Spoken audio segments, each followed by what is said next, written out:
the Indigenous Law Research Unit methodology, what are we talking about?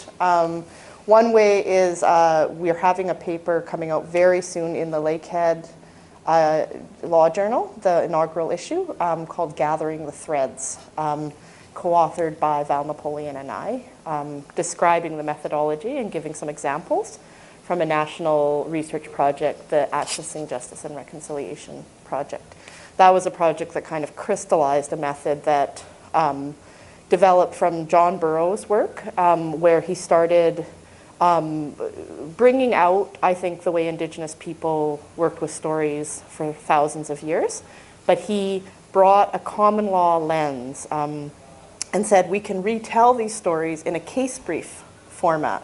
So in the common law, you would look at a case and you have a case brief. And John said, we can retell it. People have retold these stories in many forms for many reasons for thousands of years. I'm retelling it in a case brief.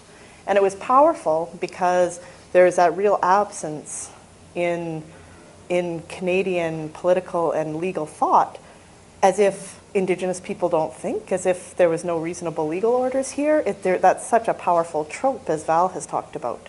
So it was just bringing out the reasoning behind it.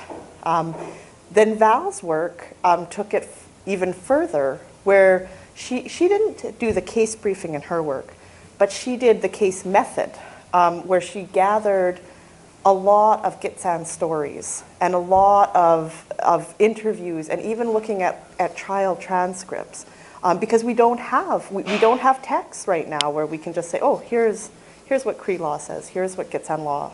This is part of the huge absence, right? So she gathered them together. So then I was a student of both John and Val, and I said, what if you put these together and we do case brief, case brief, case brief on one section of law,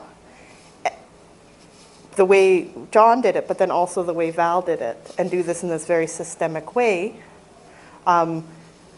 where we look at what we have, and at the end of a course in law, you bring everything together and you say, here's an outline. Or if you're doing legal research, you would look at all the case law, all the legislation, then you bring it together in an outline and you say, here, this is the law today, so you can apply it, so you can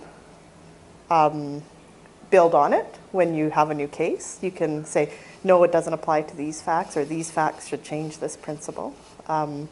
So that's a method. So the method is we look at what are the resources available, because it's really uneven. And we gather published stories, we do interviews, we can look at trial transcripts and look at what people have recorded there, and we bring it all together and we do the case briefing. But the important part about case briefing is saying, what's the reason behind it?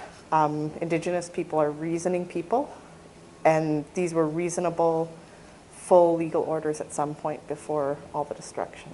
The analytical frameworks came from my master's research, and it kind of emerged as I looked at Cree law.